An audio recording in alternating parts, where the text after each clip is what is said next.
नमस्कार दोस्तों, स्वागत है आप सभी का फिर से आपके अपने YouTube चैनल में। दोस्तों आज का जो ये वीडियो है काफ़ी इंपॉर्टेंट है। टॉप 51 वर्ड सब्स्टिट्यूशन, अनेक शब्दों के लिए एक शब्द अगर हम हिंदी भाषा में बात करें तो यहाँ पर है। और ये बहुत ही इंपॉर्टेंट टॉप 50 है जो बार बार आपके एग्जाम में पूछे जाते हैं। और मैं यहाँ से आपको कह सकता हूँ कि आपके एग्जाम में 1 से 2 क्वेश्चन तो पक्का यहाँ से आने वाले हैं, तो वीडियो ध्यान से देखिएगा। तो चलिए हम अपना लेक्चर वीडियो स्टार्ट करते हैं। और दोस्तों लेक्चर वीडियो स्टार्ट करने से पहले एक छोटी सी रिक्वेस्ट करना चाहूँगा आप सभी छात्रों से कि दोस्तों मैं अनअकैडमी पर एक एजुकेटर हूँ, जहाँ पर मैं आप सभी छात्रों के लिए इंडियन पॉलिटी, इंडियन हिस्ट्री के अलावा और भी हिंदी के बहुत ही इंपॉर्टेंट कोर्सेज मैंने वहाँ बनाए हैं, जिसका लिंक आपको डिस्क्रिप्शन बॉक्स में मिल जाएगा। वहाँ से आप जाकर क्लिक करके वहाँ से आप मेरे द्वारा बनाए गए कोर्सेज बिल्कुल फ्री में लाभ ले सकते हैं और बिल्कुल फ्री में इसकी स्लाइड भी आप लोग डाउनलोड कर सकते हैं। तो चलिए अपना हम लेक्चर स्टार्ट करते हैं। Top 50 most important one word substitution, जिसमें आप पहला देख सकते हैं लिखा हुआ है आपका first, one who studies collect और sells things of the past.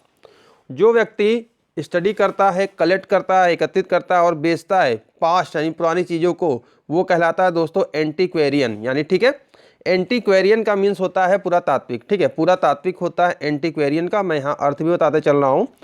The person who is between 13 to 19 years. अब जो व्यक्ति 13 से 19 साल के बीच में होता है दोस्तों, उसे कहते हैं एडोलसेंट, यानी कि वो होता है आपका किशोर वय। ठीक है, एडोलसेंट आप नाम सुनते होंगे, काफ़ी बार पेपर में पढ़ते होंगे, सुनते भी होंगे।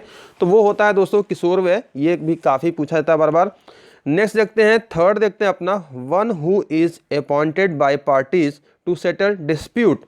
यानी कोई एक ऐसा जो नियुक्त किया गया है पार्टी किसी के द्वारा, संस्था के द्वारा, जो विवादों को क्या कर सके, सेटल डिस्प्यूट, आपका निपटान कर सके, विवादों को निपटारा कर सके, तो उसे कहा जाता है दोस्तों आर्बिट्रेटर। ठीक है, आर्बिट्रेटर मतलब होता है मध्यस्थ। आर्बिट्रेटर्स मीन्स मध्यस्थ होता है। One who engage in any pursuit for the love of it and not for gain. यानी यहाँ पर कहा जा रहा है कि one who engage any pursuit for the love, ऐसा कोई व्यक्ति जो किसी चीज़ में एंगेज हो रहा है फॉर द लव, अपने कह सकते हैं कि कोई लाभ के लिए नहीं कह सकते, अपने शौक के लिए कह सकते हैं, एंड नॉट फॉर गेन, कोई लाभ के लिए नहीं, तो उसे कहा जाता है एमेचर। ठीक है, एमेचर मतलब दोस्तों होता है शौकीन। ठीक है, शौकिया कह सकते हैं, शौकीन नहीं कह, इसको शौकिया कह सकते हैं कि वो शौकिया कर रहा है, किसी लाभ की वजह से उसको नहीं कर रहा है उसको। अगला देखते हैं, one who eat human flesh. अब दोस्तों one who eat human flesh मतलब ऐसा जो मानव का मांस खाता हो, यानी उससे कहा जाता है कैनिबल। कैनिबल मतलब होता है दोस्तों नरभक्षी। ठीक है, कैनिबल मीन्स नरभक्षी होता है। ए लवर ऑफ बुक्स यानी पुस्तक प्रेमी, जिसको कहा जाता है बिब्लियोफिल। ठीक है, बिब्लियोफिल कहा जाता है उसको, आपका लवर ऑफ बुक्स के लिए bibliophile. A person who works in the same department of an office, यानी एक ऐसा व्यक्ति जो उसी डिपार्टमेंट में वर्क करता है, साथ में सेम डिपार्टमेंट करता है, तो उसे कहा जाता है कॉलेजियस। जैसा कि आप इस शब्द से परिचित होंगे, कॉलेजियस मतलब सहकर्मी जिसे कहते हैं। A person who regards the whole world as his country. अब ऐसा व्यक्ति जो मानता है पूरे संसार को, the whole world as his country, अपना देश मानता है पूरे संसार को, तो उसको दोस्तों कहा जाता है कॉस्मोपॉलिटन। ठीक है, कॉस्मोपॉलिटन मतलब होता है आपका विश्व प्रेमी। कॉस्मोपॉलिटन मतलब विश्व प्रेमी। One who has narrow religious views. अब ऐसा व्यक्ति जो बहुत ही नैरो मतलब कह सकते हैं निम्न लेवल का, नैरो मतलब संकीर्ण कह सकते हैं, नैरो रिलीजियस व्यू रखता हो, उसे कहा जाता है बाइगॉट। ठीक है, बाइगॉट कहा जाता है, और इसका मतलब होता है हठ धर्मी। ठीक है, bigot. One who breaks image and idols. अब ऐसा व्यक्ति जो इमेज और आइडल, जिसे पुरानी रूढ़िवादिता कह सकते हैं, ये सब चीज़ों को ब्रेक करता है, आइकोनोक्लास्ट। ठीक है, आइकोनोक्लास्ट इसका मतलब दोस्तों होता है आपका मूर्ति भंजक। ठीक है, आइकोनोक्लास्ट मतलब मूर्ति भंजक, break image and idols. A person who can neither read nor write. A person who can neither read nor write, यानी ऐसा व्यक्ति जो ना तो रीड कर सकता है, ना तो पढ़ सकता है, ना ही लिख सकता है, उसे कहा जाता है इलिटरेट। चलिए अगला क्वेश्चन देखते हैं। One who is banish from his home और हिज कंट्री। ठीक है, जिसको अपने देश या घर से बैनिश, पाबंदी लगा दी गई हो, जिससे कर दिया गया हो, तो दोस्तों उसे कहा जाता है एक्सिल, ठीक है, निर्वासित, ठीक है, वो निर्वासित हो गया है, एक्सिल हो गया है। A place for keeping dead bodies before burial और सेरेमेशन, यानी ऐसा स्थान जहाँ पर डेड बॉडी को रखा जाता है सेरेमन के अंतिम संस्कार से पहले, उसको कहा जाता है आपका मर्चरी, यानी शवदाह गृह कह सकते हैं इसको, mortuary. Gold and silver before using for manufacturing ornament. अब दोस्तों जो सोने और चांदी होते हैं जब वो अपने वैसे रूप में होते हैं, जब उनका कह सकते हैं गहने नहीं बने होते हैं, तो वो कहा क्या जाता है उनको, तो उनको कहा जाता है बुलियन, ठीक है। बुलियन मतलब जैसा कि आप सुनते होंगे कि सोने चांदी की जो ईंटें होती हैं, ठीक है, सोने के बिस्किट होते हैं, आप सुनते होंगे, तो बुलियन मतलब सोने चांदी की ईंटें होती हैं। तो आप जब फिर ये गहने का रूप ले लेते हैं तो उनको कहा जाता है ऑर्नामेंट। ग्रीडी फॉर मनी, पैसे के लिए लालची को कहा जाता है दोस्तों अतिलोभी, आपका रेपेशियस, ठीक है, रेपेशियस हो गया, अतिलोभी मतलब रेपेशियस मतलब अतिलोभी, greedy for money. One who does not believe in existence of God, ऐसा जो व्यक्ति जो भगवान में विश्वास नहीं करता, तो उन्हें कहा जाता है एथियस्ट, ठीक है। एथियस्ट मतलब होता है दोस्तों नास्तिक, एथियस्ट मतलब नास्तिक होता है। बहुत इंपॉर्टेंट क्वेश्चन दोस्तों, तो उम्मीद करता हूँ कि वीडियो तो लाइक कर ही देंगे, और जो भी आपके वैल्यूबल कमेंट हो कमेंट आप कर लीजिए। और इसकी फ्री पीडीएफ देखिए मैं आप लोग को अपने टेलीग्राम चैनल पर दे दूंगा। टेलीग्राम चैनल से अभी तक आप लोग मेरे नहीं ज्वाइन हुए हैं, लिंक डिस्क्रिप्शन बॉक्स में दे दूंगा, वहाँ पर मैं इसका पीडीएफ शेयर कर दूंगा, तो आप इसकी पीडीएफ वहाँ से डाउनलोड कर सकते हैं। One who comes into a foreign country to settle there, अब ऐसा जो फॉरेन कंट्री से आया है वहाँ पे बसने के लिए, तो उसे कहा जाता है इमिग्रांट। इमिग्रांट मतलब दोस्तों होता क्या है कि वो अप्रवासी, नाम आपने सुना होगा अप्रवासी, इमिग्रांट। वन हु कैन नॉट पे वंस डेब्ट, ऐसा व्यक्ति जो किसी का उधार नहीं दे पाता, कैन नॉट पे द डेब्ट, नहीं दे पाता, सक्षम नहीं होता है, तो उसे कहा जाता है दोस्तों इंसॉल्वेंट। इंसॉल्वेंट का मीन्स होता है दिवालिया, ठीक है, दिवालिया। जैसा कि आप नाम सुनते हो कि बैंकों की तरफ से अगर इंग्लिश न्यूज़ या ऐसे पेपर सुनते हो कि इंसॉल्वेंट हुआ, दिवालिया हो गया है। अब professional rider in horse races, अब जैसा कि एक प्रोफेशनल राइडर होता है घुड़सवारी में, तो उसे कहा जाता है दोस्तों जॉकी, ठीक है, जॉकी। यहाँ पर ये घुड़सवार कह सकते हैं उसको। One who compiles a dictionary, अब एक व्यक्ति जो डिक्शनरी कंपाइल करता है तो उसे कहा जाता है दोस्तों लेक्सिकोग्राफर। लेक्सिकोग्राफर्स मतलब शब्दकोश लेखक, ये मीन्स हुआ इसका लेक्सिकोग्राफर का। आगे बढ़ते हैं 21 देखते हैं। A child whose parents are dead, अब ऐसा बच्चा जिसके माता पिता नहीं हैं तो उसे कहा जाता है दोस्तों ऑर्फन। ऑर्फन मीन्स होता है अनाथ। अगला देखते हैं। One who knows many language, अब ऐसा व्यक्ति जो बहुत सी भाषाएं जानता है उसे दोस्तों कहा जाता है पॉलीग्लॉट। पॉलीग्लॉट मतलब होता है दोस्तों बहुभाषी, ठीक है। One who loves one's country and serves it devotedly, अब ऐसा व्यक्ति जो अपने देश को प्यार करता है और उसकी सेवा करता है उसको कहा जाता है पैट्रियट। पैट्रियट का मीन्स होता है देशभक्त, तो इस शब्द से तो आप लोग परिचित ही होंगे, पैट्रियट से ही। One who collects postage stamps, ऐसा व्यक्ति जो पोस्टेज स्टाम्प्स कलेक्ट करता है उसे कहा जाता है तो philatelist.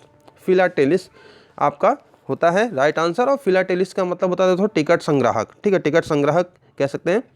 That can not be easily reached, that can not be easily reached, वहाँ तक देखिए जो ईजिली वहाँ तक नहीं पहुँचा जा सकता है दोस्तों, तो वहाँ पर वो कहा जाएगा अगम्य, कहा जाएगा इनएक्सेसिबल, इसका मतलब होता है अगम्य, वहाँ तक आसानी से नहीं पहुँचा जा सकता। That can not be easily reached.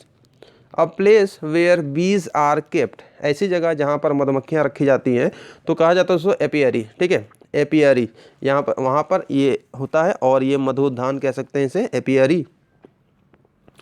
One who walks in his sleep, अब दोस्तों ऐसा व्यक्ति जो सपने में, ठीक है, वॉक्स इन हिज स्लीप, आप कह सकते हैं निद्रा में, जो उसकी एक टाइप की जो बीमारी होती है कि नींद में चलने की बीमारी होती है, one who walks in his sleep, निद्रा में चलने की बीमारी, तो उसको दोस्तों कहा जाता है सोमनाम्बुलिस्ट, ठीक है, सोमनाम्बुलिस्ट कहा जाता है, यानी ये निद्राचर है, ठीक है, सोमनाम्बुलिस्ट निद्राचर।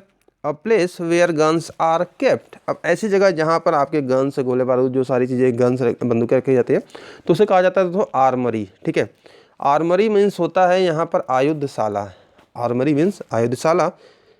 A place where aeroplanes are kept, ऐसी जगह जहाँ पर हवाई जहाज़ जो एरोप्लेन्स होती है वहाँ पर रखा जाता है, जैसे बस अड्डा होता है वैसी चीज़ें होती हैं, तो यहाँ पर एरोप्लेन्स के लिए उसे कहा जाता है दोस्तों हैंगर, ठीक है, हैंगर, उसको उस प्लेस को हैंगर बोला जाता है। तो ऐसे कभी शब्द आपके एग्जाम में आए तो ये आप जान लीजिए, तो विमान गृह उसे कहा जाता है। A place where grains are kept, अब ऐसी जगह जहाँ पर आपके अन्न रखे जाते हैं, अन्न भंडारण किया जाता है, उसे कहा जाता है ग्रेनरी। ग्रेनरी का मीन्स दोस्तों होता है अन्नागार। One who lend money at a very high rate of interest, अब ऐसा व्यक्ति जो बहुत ही हाई रेट इंटरेस्ट ब्याज की दर पर पैसे देता है, जिसे कहा जाता है सूदखोर। तो इसका दोस्तों होता है यूजरर, ठीक है, ये होता है यूजरर, मतलब सूदखोर होता है। वन हु नो एवरीथिंग, अब ऐसा व्यक्ति जो सब कुछ जानता हो, वन हु नो एवरीथिंग मतलब होता है ओमनिसेंट, ठीक है, ये इसका मतलब होता है दोस्तों सर्वज्ञ। ओमनिसेंट मतलब सर्वज्ञ होता है। A place where is money is coined, ऐसी जगह जहाँ पर पैसे बनते हैं, कॉइंड होते हैं, जिसको टकसाल बोला जाता है। तो यहाँ पर दोस्तों ये है इसका इंग्लिश में वन वर्ड सब्स्टिट्यूशन मिंट, टकसाल। अगला है दोस्तों 36 पे देखिए, the doctor who specialise in ear diseases, तो ऐसा डॉक्टर जो स्पेशलिस्ट हो ईयर के, आपके कान के रोगों के लिए, तो उसे कहा जाता है ओडोलॉजिस्ट, ठीक है, कान का doctor.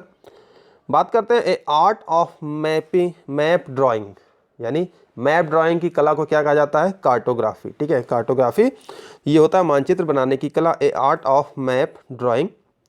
The art of making pots bricks etcetera with clay, मिट्टी के साथ ये सारी चीज़ें जो बनाई जाती हैं उसे कहा जाता है सेरेमिक्स, ठीक है, सेरेमिक्स बोला जाता है, जो कि आपका मिट्टी के बर्तन होते हैं। The study of Mankind, its origin, development, customs and belief, जो मानव जाति के बारे में सब कुछ स्टडी करते हैं उसे कहा जाता है दोस्तों एंथ्रोपोलॉजी, ठीक है, मानव विज्ञान ये बोला जाता है इसे। N inscription on A tomb, N inscription on A tomb, तो इसका मतलब दोस्तों होता है कि जो आपके, जो ऐसा कि देखते हैं समाधियों पे जो लेख लिखा जाता है उसे कहा जाता है एपिटाफ, ठीक है, epitaph. Animals that gives milk and सकल देयर यंग वंस, अब ऐसे जानवर जो दूध देते हैं और अपने बच्चों को करते हैं दूध, सकल्स देयर यंग वंस अपने को, तो उसे कहा जाता है दोस्तों मैमल। मैमल मतलब होता है दोस्तों आपका स्तनधारी, मैमल्स मीन्स स्तनधारी होता है। The study of race of mankind, तो यहाँ पर दोस्तों मानव जाति के अध्ययन को जो कह सकते हैं, मानव की प्रजातियों को रेसेस में अध्ययन करने वाले को कहा जाता है एथनोलॉजी, ठीक है, एथनोलॉजी ये विज्ञान कहा जाता है, मानव जातियों का यहाँ पर अध्ययन किया जाता है एथनोलॉजी में, ethnology. Matter written by hand, हाथ हस्त द्वारा लिखा गया कोई मैटर जिससे कहा जाता है उसे कहा जाता है दोस्तों पांडुलिपि, ठीक है, मैन्यूस्क्रिप्ट, ठीक है, मैन्यूस्क्रिप्ट मतलब पांडुलिपियाँ होती हैं जो उसकी, तो उसे कहा जाता है manuscript. A medicine to counteract, ठीक है, द इफेक्ट ऑफ पॉइजन, अब ऐसी दवा जो जहर के प्रभाव को काउंटर अटैक या काउंटर एक्ट करने के लिए बनाई जाती है उसे कहा जाता है एंटीडोट, यानी विष को हरने वाला एंटीडोट।